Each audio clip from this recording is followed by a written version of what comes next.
And I'll hand you over to Sarah now. Thanks so much, Sarah. Okay, thank you very much, Roisin, and thank you everyone for the opportunity to talk to you today about the project in Kilmallock. The first thing to say about it is that it took over 10 years to come to completion, and it started from very small acorn and became quite a mighty oak tree by the end of it. So and there was a lot of funding agencies and a lot of different elements in the project, as you can well imagine. So I have some of the logos up there, but pride of place would certainly go to the Irish Wall Towns Network and the Heritage Council. I just wanted to give you a little bit of background. This is our earliest map of Kilmallock. It's 1595, circa 1600. And it shows the layout of the town at that point, and I've highlighted where the West Wall Walk is on the town. It's obviously on the west side. That's a north to south map. There was a lake there to the west, and that's still visible today in another form, as you'll see in a moment. Very lucky in Kilmallock, as you'll see in another couple of slides. If you hold that shape of the town in your mind, we still have that today. So it makes the town very recognizable. It makes the Wall Town an incredibly important identity and development of the town, more so than any other town I can really think of. The only real development through and across the wall has happened at the south side of the town, but the two east and west arms of the town, Wall Town, are very, very distinct to this day. Just from the information from the Down survey, a lot of the people who would have had it's a very detailed Down survey for Kilmallock, and a lot of the people that would have had properties on the inside of the wall then had a garden on the outside of the wall. So in former times, you obviously would have had the wall, the ditch, and then a garden area on the outside. I presume medieval allotments or whatever. So here's on the left-hand side is the first edition Ordnance Survey. You still have the large lake, Archaeologist, as it's called then. And the red line around the town represents the townland boundary. So the actual townland of Kilmallock is contained within the town walls, except for one little field on right up here, just at the chapel, where it's marked our chapel there. That's the only place where the wall deviates from the townland boundary. And those kind of elements can help you identify where you don't have remains anymore. As was mentioned, lanes, particular shapes of lanes and things like that can help you when you don't have those remains. And what I've put on the right-hand side there now is the modern map of Kilmallock, which kind of bears out what I said, that the most of the walls are very much identifiers for the shape and development of the town. This is another just overview of Kilmallock. It was part of our public realm plan, and we've used it a lot because it's a very evocative image. So you have the north side of the town. Here's where the West Wall Walk eventually comes. Here's the car park for SuperValu, which has extended slightly there. The other element is Northbridge up here, which is left out a lot of the maps, but that is also medieval, and it was the main highway from between Limerick City and Cork City, came through Kilmallock right up to the late 18th century. And it's one of the reasons why Kilmallock became so important and prosperous as well. This is the one little field that is included within the townland boundary that's not actually within the walls, but you can see that it's very defended. And the river had a tributary that kind of just a little race that went off it that formed the defences there as well, up until the early 20th century. So that's just a flavour of what we have in Kilmallock, and then our various, very lucky, apart from the wall, we also have King's Castle, which is a late medieval tower house that was standing on the gate site before the town was extended to the north. We have in this main body of the town, we have records for over 26 stone houses, which a lot of which still survive behind the modern fabric. We have a standing gate tower here, Blossom Gate. We have the Collegiate Church, which was the parish church. It was also the site of an 11th century monastic site. And we have pride of place. We have our Dominican Priory, which is the best preserved Dominican Priory in the country, and is actually sitting in its original curtilage, its undisturbed original curtilage in the field. So that's another wonderful thing we have.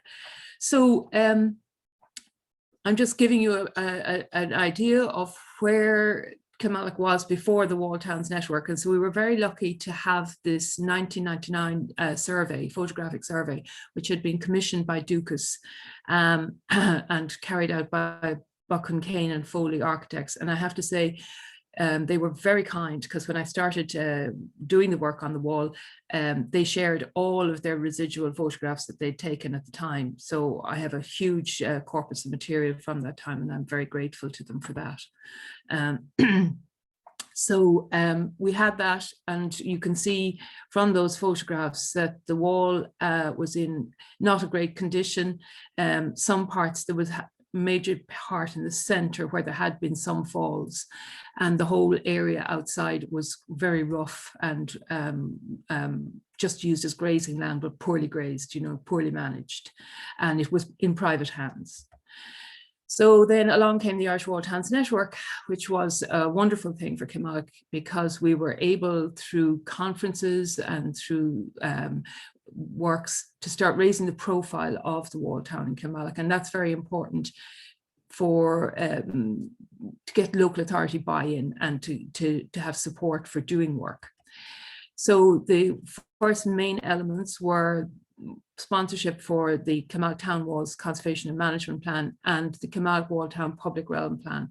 And that Public Realm Plan was really central to a lot of the work we were able to achieve afterwards. Our own local area plan from that time brought in a lot of the elements from the Public Realm Plan, and it still remains pertinent today.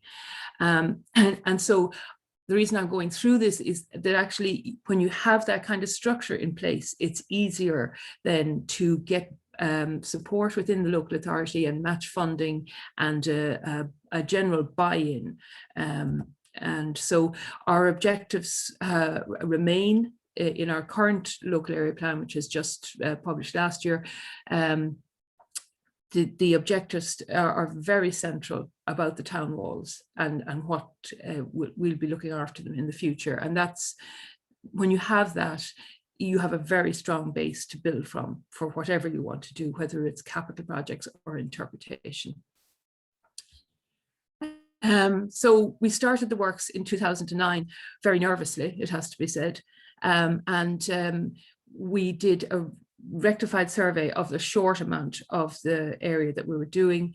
And then we did just a short span of wall inside and out. We have always done inside and out. We've never just done one side. We took the wall as a body and did both sides of it. Crucially, what we did at that time as well was there was a sort of an undermining at the very base of the wall on the outside for quite a bit. And we actually repaired that in 2009. And I think that was crucial to actually preventing any further fall, because what had happened really for the most damaging parts was that the outer face had collapsed and been undermined.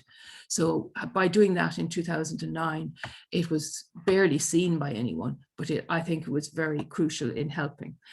So I had the help all the way through on this work from Jack O'Leary of Malachy Walsh and Partners, who's a wonderful conservation engineer. He's done a lot of work with the Office of Public Works in Kerry and various areas in southwest of Ireland. So this is the first part that we did, and it's the part I'm actually least proud of on the inside. It wasn't the greatest finish, and that was largely my own fault. We had actually sourced stone that I thought would be suitable, but in fact it was from a field boundary, a roadside field boundary, but in fact it was almost too good, strangely enough. And it's the only place I think I'd revisit. We also, at the top, you might see the little brown section there. It was the only part that I had to do test trenching on to see if see if the full width of the wall was available below ground, which of course it was. So obviously the levels inside and outside of the wall are quite different. It's far more built up inside, which puts pressure on the wall as well. So we went on, and with the Irish Wall Towns Network, we got grants from 2009 onward, nearly every year, not quite every year. And of course, what we dealt with were the problem places where there was underlying weaknesses or where there had already been falls. So we basically got through a big block of work. One of the biggest was in 2011 when we did 3 areas. So that got rid of a lot of our problem areas. And then we went back to face the really bad area that had a lot of falls, and we just consolidated there. What we did there was we just rebuilt enough on the outside to support the higher level of surviving wall on the inside. And as you can see, the wall on the inside was often far less spectacular because it had been defaced. The stone had been reused in gardens and boundary walls. We've had lots of situations where we've had trees growing out through holes and things like that. But once you actually start, the wall is generally usually very robust and can be quite easily dealt with in that respect. So this is just a flavour of the works that went on. And our last sort of straightforward Irish Wall Towns Network one was actually just, it's adjoining the SuperValu car park, and it was the one place where we did work where the wall was in private hands on both sides, which is actually a very long length, a good long length of wall, but actually very dangerous because it was undermined when all the vegetation was taken off. It was seriously undermined, very wide at the top, and quite in a dangerous and listing condition. So there's just a roundup. Obviously, my time was set against the early ones, and then we had match funding from the local authority as well. But there's a flavour of how much Kilmallock has benefited from being a member of the Irish Wall Towns Network. You know, vegetation, one of the very first things we did actually was we went down and we cut down a lot the larger trees that were close to the wall. We've had buy-in because of the work that we did from the Conservation and Management Plan and the Public Realm Plan. We've had buy-in all along from the community and from the local householders. That has worked very well. Every time we got a grant, we went and visited them, told them what we were doing, and everyone has always allowed us complete, clear and free access to their gardens and their back of their properties. So then the next thing that helped us along the way was the rural economic development zones that were announced. The first go round of those we actually used to do some advance work, and that was the non-invasive survey of the field on the outside of the wall, just to make sure that there was nothing that would impede our progress. There had the school, which the first primary school, which is at the north end of the walkway, had plans for an extension, and we, because we had asked under the planning for a lot of testing to be done where they were planning to extend, they actually changed their whole layout of their school, and then also significant further defensive features were found at the north end, which changed as well, changed their plans. And it's meant that we've actually got land ceded from them to the walkway, which was very useful. And then the other thing we did was we got a preliminary design for the walkway, a review of various surfaces and things like that would from other places, and what would be most appropriate in the final elements of the walk. And because the wall is all built of limestone, we went for a grey finish chip. So then the most exciting news of all was in 2016, when the second go round of reds, because we were shovel ready, practically, we got a large tranche of money for the actual walkway itself.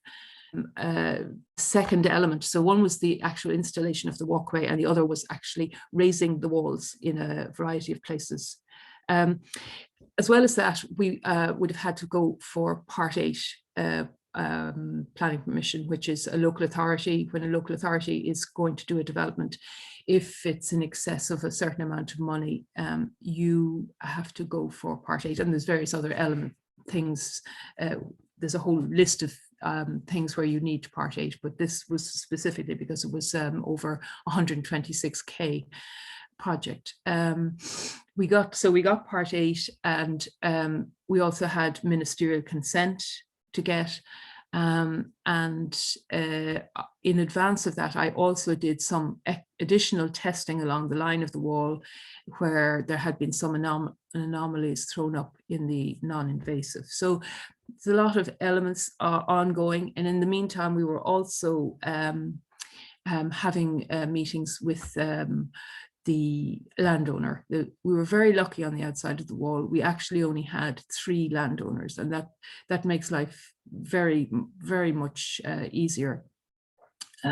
So the school at the north, we had a private lady on the remainder of the field in the north, and then we had SuperValue Shopping Centre had the large field to the south, and they were going through a planning application, and so there was a lot of give and take and heritage buyback, and so that's how things worked in that respect. So then the actual walkway itself was actually sponsored and with match funding from the Limerick City and County Council by the REDS Rural Development Economic Zones.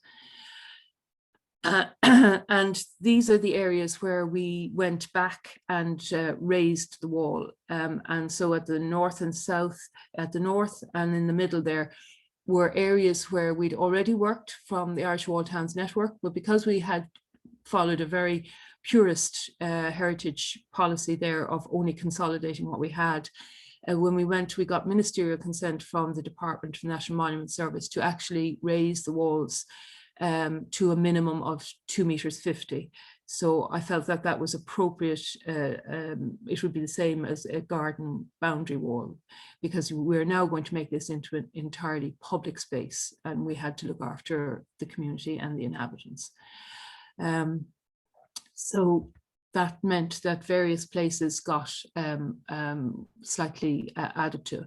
Now, what was great about that, and I'll just go back to the last slide, in those arrows there in the middle, this actually solved a problem for us, because in that area is where we had the big fall al-Naqsa face from the wall, and so we were left with a big repository of stone there. So the way we went at it is we went, with agreement from the National Monument Service, we went and we raised the walls there first and used the stone that we needed from there first. And then we used the rest of that stone, what was left over, in raising the walls in the other areas. And what that meant was that we weren't left with stone stored on site that was going to be overgrown, was going to be stolen, was going to be rubbished around the place, or that ultimately there would be a loss of memory and it could be moved off site. So the stone was incorporated back into the wall. So again, that followed good heritage practice. So there's the main rebuilt area, and it's so grotty in front of it because, of course, that's where the stone had been lying after it fell. The one place here where we left low, that was a decision taken because that's actually our own property, and it's adjoining the Stone Mansion Merchant's House, and there's potential in the future maybe to do steps or an access over the wall at this part. So those are the other areas that we raised onto public property. And there then are the various land transfers. This area from the school, and that was great because this area here is actually part of the re-landscaped 17th century earthen bastion that would have added another layer of defences to Kilmallock in the 17th century.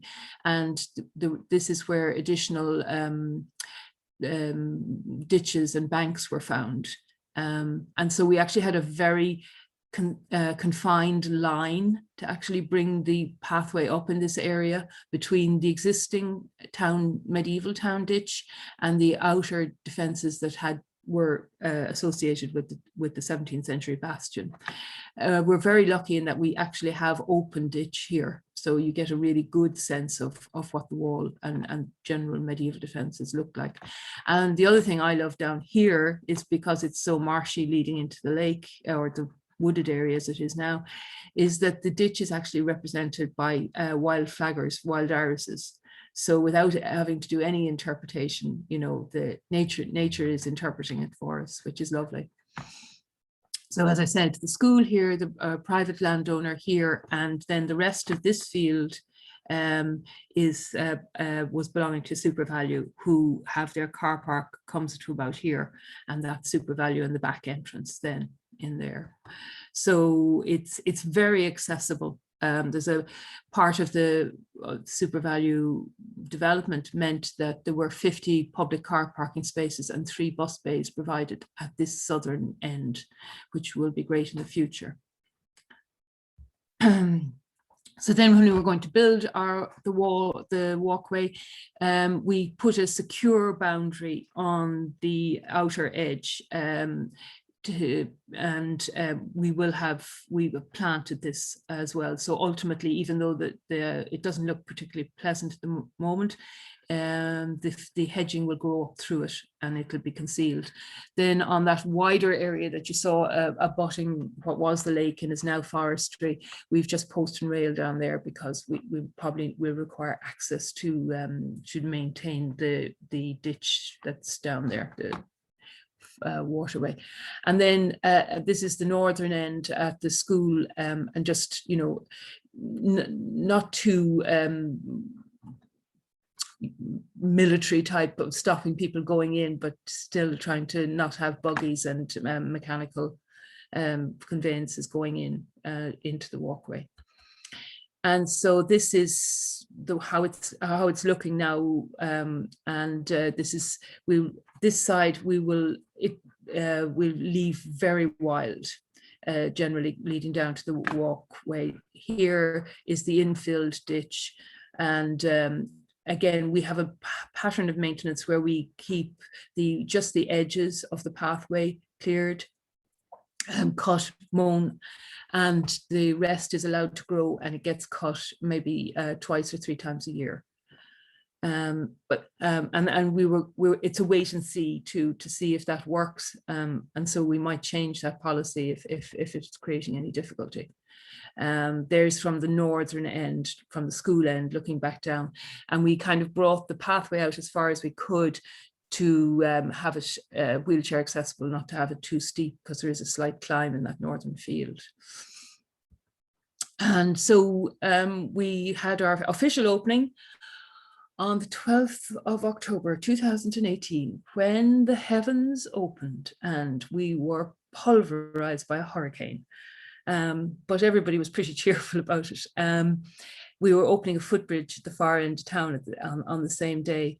And then we kind of closed it up as well immediately, because we were trying to finish off the other work with the next phase, which was the Historic Towns Initiative from 2018, which we applied for, and we were very, very lucky to get. And what it meant for us was that we were able to completely finish all of the length of the wall that we hadn't addressed to date.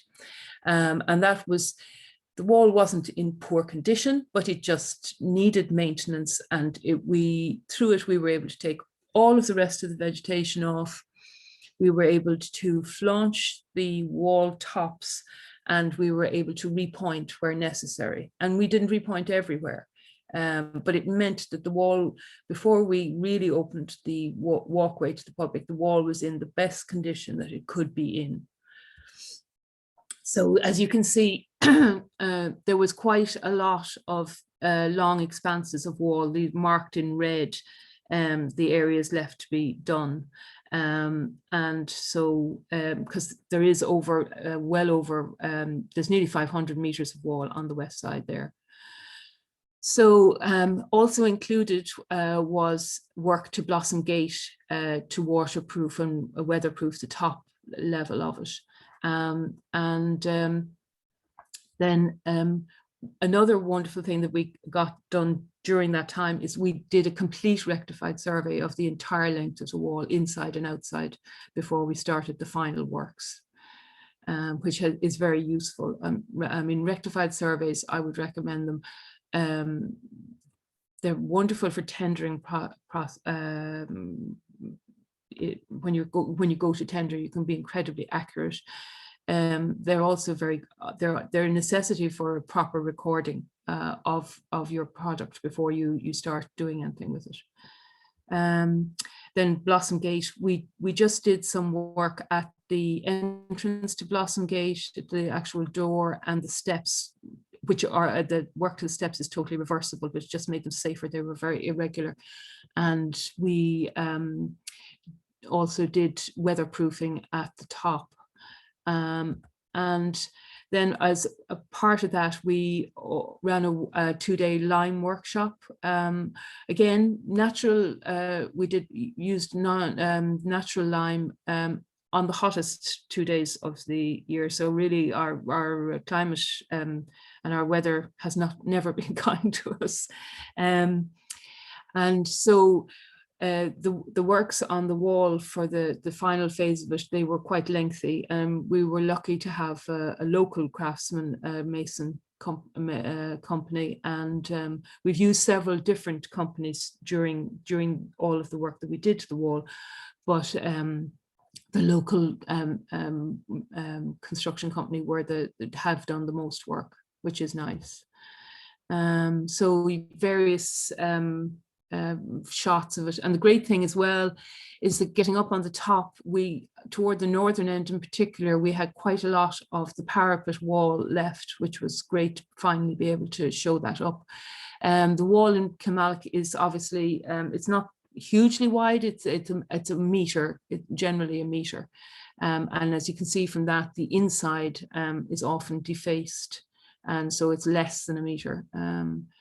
There's that shot now from the same sort of what you were looking at from the actual inside. But here's you know where you get your remains of your wall walk and your parapet wall, and you can get a real idea of how the whole thing functioned.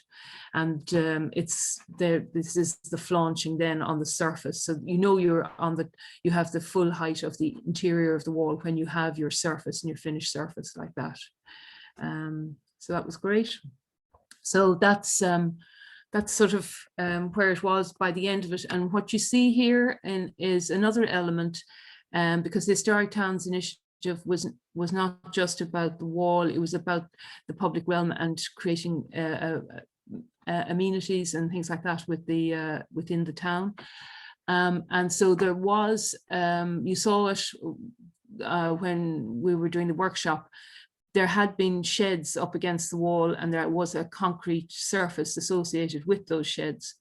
And day one, we decided to keep the concrete surface because it had potential for use. So as part of the Historic Towns Initiative, we resurfaced it, and it's available then for things like running the workshop. That area, in our management of the walkway, from that area back down to the car park, we are actually cutting that closely, and that's quite level as well.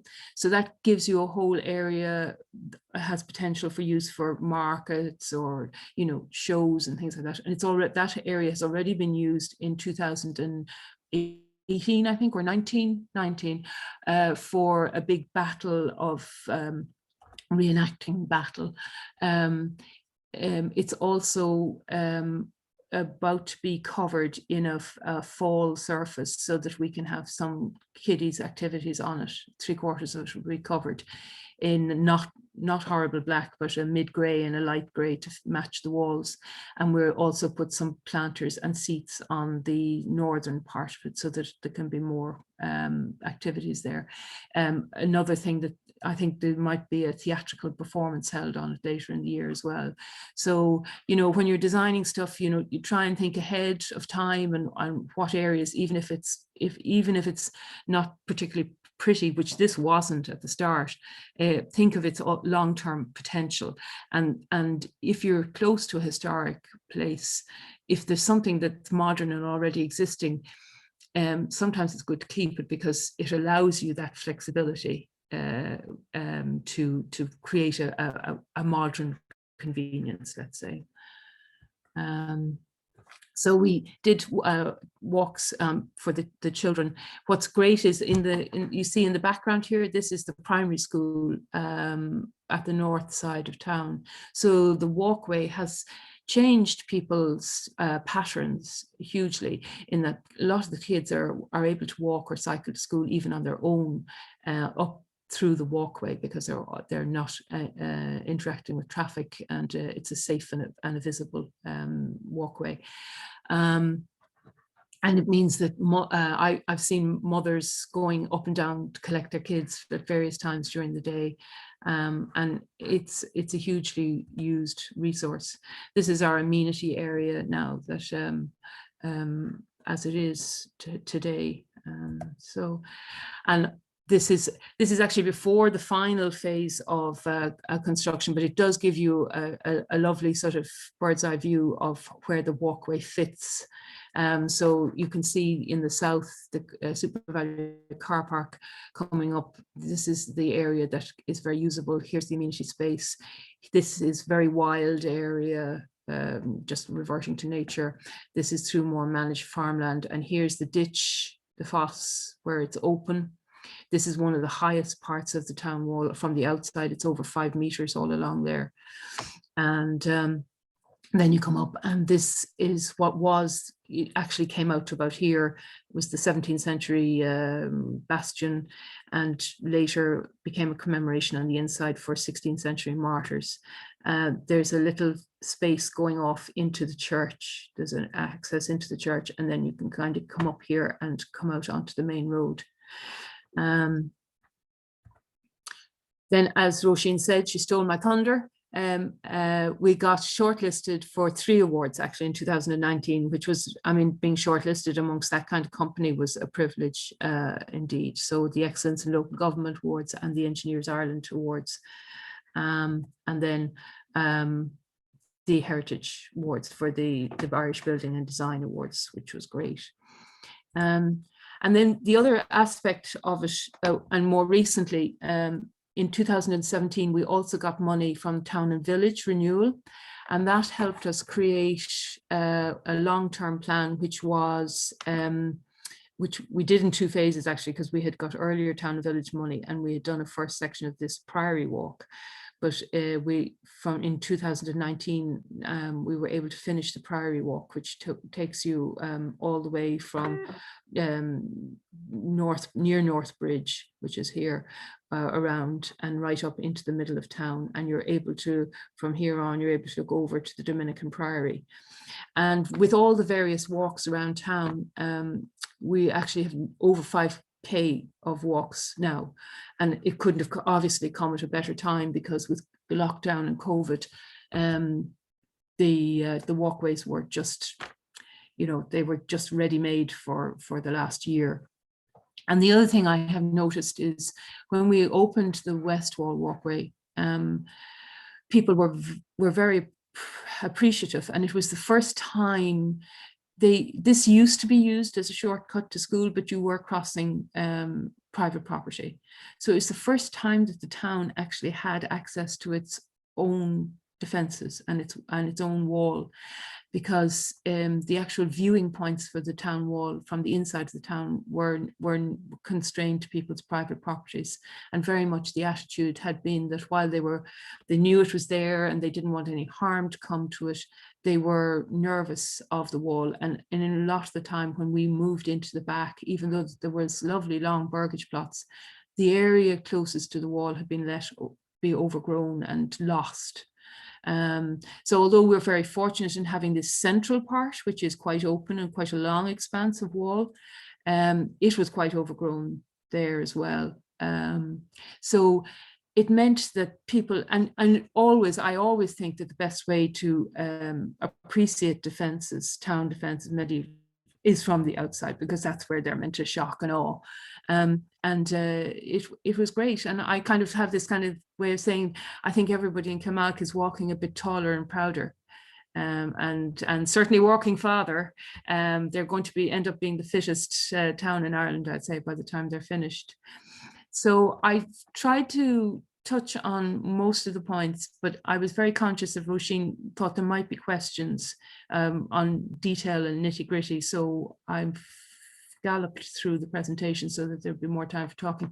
We are hoping to, you can see there's we are hoping to finish and try and join this up, because many years ago, Drogheda did I think it was Drogheda did a lovely thing of joining arms around the town wall as part of a Heritage Week thing. So it's something I'd love to do in Kilmallock someday. So we have to clear another bit of the path to do it. So I hope it's given you a flavour. I would say that without the Irish Wall Towns Network, this would not have happened, because once the initial work started to be done, then there was a buy-in and an accumulator factor. But without the initial help, and that initial help, remember, came in 2008 when the whole country was on the floor. So it has been a game changer for Kilmallock, I would have to say, and I have great thanks to the Heritage Council for their foresight in setting it up. So thank you. Great, thanks so much, Sarah, for that. That's fantastic. I can stop sharing there, and I'm going to press stop.